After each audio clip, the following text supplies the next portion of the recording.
sir. Good day, brother. Would you be so kind as to introduce yourself? My name is Bernard John Fisher. I'm from North Philadelphia, Pennsylvania. I'm one of 8 children. My parents are Bowie and Peggy Lou Fisher. And my tag is Bernard Fisher, 1070, Bloody Beta Chapter, 2nd of Omega's birth. With that being said, when was the first time you noticed our great fraternity, Omega Psi Phi Fraternity Incorporated? Well, if I can go back a little bit, I knew nothing about the college process, even though I went to Catholic high school. But it was during the 60s when even the priests, a number of them were prejudiced. So our guidance counselor never shared anything with most of the black students in my class. But nonetheless, when I went to Lincoln University in the fall of '68, I knew nothing about black fraternities or anything about black college. I just saw the things start to fall in place. And my whole first semester, I played basketball at Lincoln University. And first semester, I didn't even pay attention. I saw these guys sitting in the back of the cafeteria all the time. It's a bunch of them, but I didn't really pay attention. Then during that first semester, I found out that the president of the student body was a Q. Well, he was in a fraternity. They didn't say Q. He's in the fraternity. The fraternity had the highest average on campus. And all these guys who were the RAs and the student assistants and the student teachers, it turns out that down the line, I found out that they're Qs. In my second semester at Lincoln, in April, my second semester, it was said that the Qs are going to be singing at 8:30. That still meant nothing to me because I wasn't paying attention to the fraternities. But I went down into the lobby of the freshman dorm, which led into the quadrangle. I saw all these people out there, all these folks out there, women, men, younger, everybody's out there. And they're waiting with anticipation for, I found out the Qs are going to be singing at 8:30. So I went out, inquisitive, and the 3 dorms are Ashman dorm, over here that's a ladies' dorm, McCrary's the freshman men, and up some steps, elevation, was Rendell Hall, double doors. And at 8:30, at the time, there were 45 members of Omega Psi Phi on the campus. At 8:30, there was this song that they started to sing. Now, in most chapters, when brothers sing, they call all Qs to the floor. But at Beta chapter, by it being the second in our great fraternity, we had a song to get to the floor. So at 8:30, the doors are closed. And I hear it sound like an army of men. And it's, this is Omega, grandest on earth. This is Bloody Beta chapter, 2nd of our birth. Then they broke into 4-tier harmony because you had to go to song practice. To thee we pledge our allegiance, Omega, into the fold, for this is Omega, to have and to hold. Then somebody said, hit, hit, hit. And these double doors burst open. And from the shortest brother, who was about 5'4", to the tallest brother, who was about 6'7", they came out marching. Black men, 45 strong, march. This is, I'd never seen anything like that in my life. Never. It was so strong and proud. And the women were going crazy. I probably could have sold hot dogs and popcorn and made a couple hundred that day. It was just such a wild scene.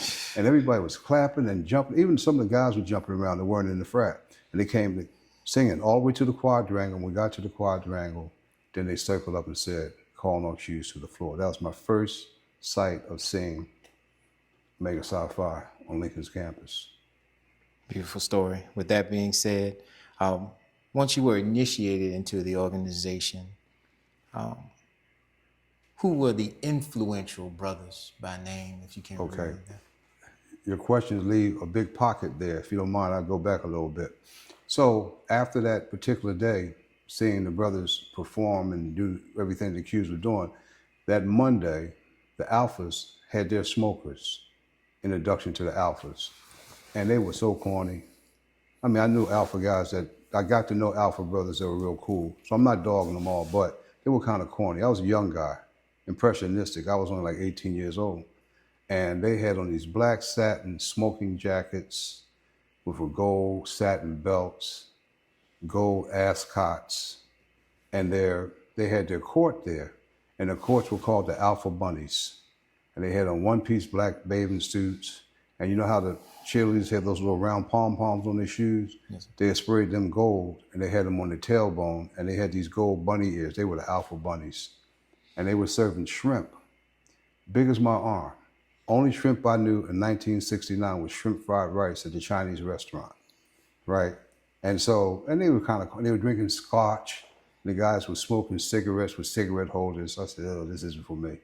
Then the next night was the Kappas. And they had all the wine on the planet Earth there, and most of them were drunk, and I didn't, yeah. So then on that Thursday, it was Omega Psi Phi Fraternity. And they were not trying to impress anybody. They had, how you go to the dollar store and get those little plastic little bowls or whatever? They had a handful of peanuts in one bowl, a handful of potato chips, a handful of pretzels, right? But what got me was they had two signs. The one sign was Omega Psi Phi Fraternity Incorporated, Bloody Beta Chapter, Lincoln University, Pennsylvania. And then the other sign said, we come to inform, not to influence. That's what got me. Wow. With that being said, what was the initial impact that the organization made once you were inducted? Well, once we were inducted, it was 8 of us. And as you know, you have to have a name for your line. And so on that Sunday, we didn't know it was going to be the start of what turns out to be Hell Week. And when we came down to where we had to meet with the big brothers, we didn't have a name. And I just listened to Jimi Hendrix. And Jimi Hendrix wasn't really big in the black community, but some of us would listen to him. And he had a song called The Band of Gypsies. So I just blurted out The Band of Gypsies. And see, that song has a very catchy guitar lick, very simple. So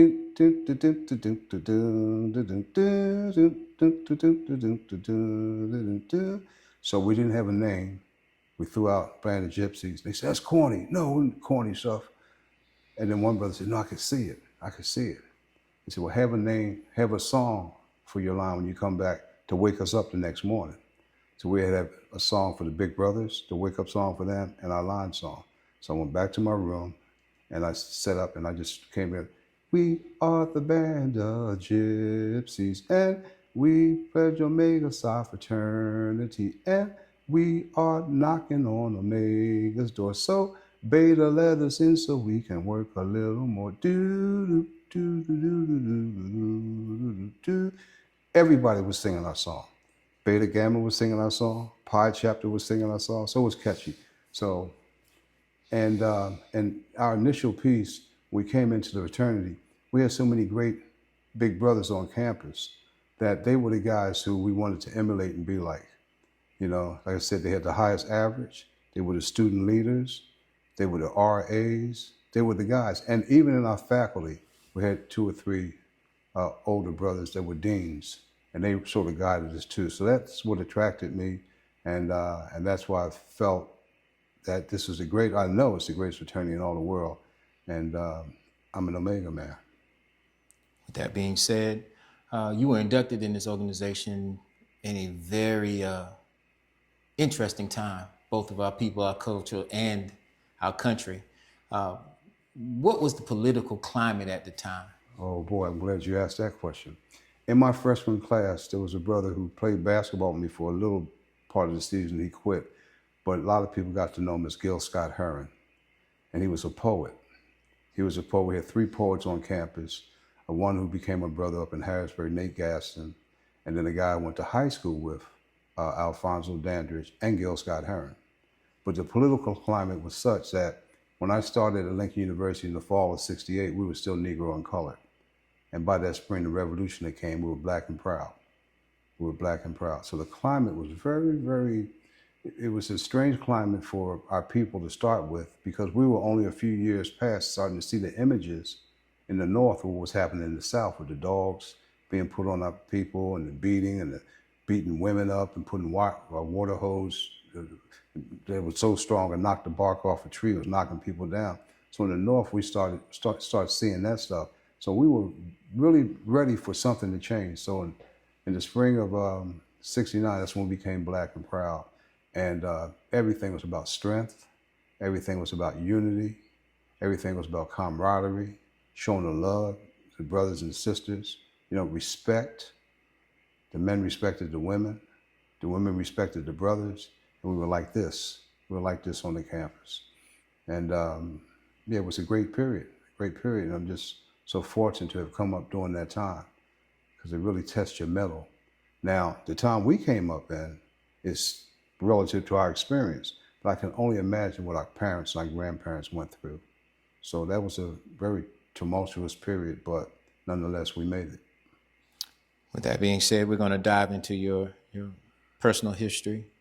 What offices and or positions have you held within the organization? Within Omega? Yes, sir. I've been a worker bee. I was never interested in any office in Omega. A lot of times, as you know, we have this poem by Brother Masick, 8 verses 80. And I've always found myself involved with the 80, not the 80, but the 8 side of it. As far as offices, I was like chairman of different committees over the years. In my chapter right now, I was asked to be the chapter chaplain. I have no ministerial training whatsoever, but I've been in enough Omega meetings to be able to know what to say when it's time to pray, right? But the only office that I've had in Omega, other than being chaplain now, is that I was drafted into becoming bossless at Kappa Omega because of an incident that occurred that was rather unnecessary, but I sort of put this brother in check. And I did it in such a professional and brotherly way that the next day the brothers called me and said, we were thinking that you should run for bossless. I told them I was flattered, but I turned it down. Let somebody else do that. At the time, I'd been in the frat 48 years, right? Then during that week, I got phone calls. Then one of the brothers on the prayer call, Mississippi Reds, Burrell Whitworth from Macomb, Mississippi, who was living in Harrisburg, came to me with a petition with 19 names on it. I turned it down. Then another brother took me to lunch that next Saturday, right? And his brother showed up, Pete Baltimore, and his brother Jeff showed up with a petition with 20 names on it. And I turned it down. And then that next way, I started to think, I said, if all these brothers have enough confidence in me running for that office, right, then why not try? So I ran, and the other brother who ran against me. I ran for the office. And God blessed me that I was able to become bossless at Kappa Omega.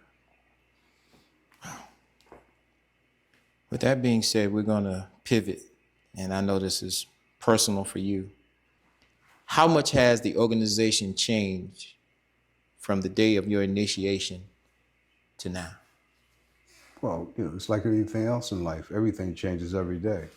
But nonetheless, our organization back then, as I experienced it anyway, was that wherever you went, brothers embraced you. It wasn't challenging. And every place you go, you have to be leery about who you're going to meet and how they might approach you.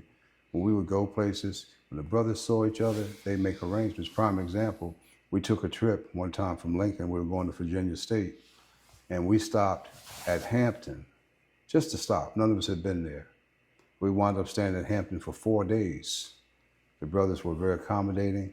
We had places to stay, food, whatever we needed, we had it. It's the love of Omega. It's the love of Omega. The spirit of Omega is such that whenever a brother travels, whenever a brother goes anywhere, you see a brother, back then the spirit of Omega is what was overwhelming.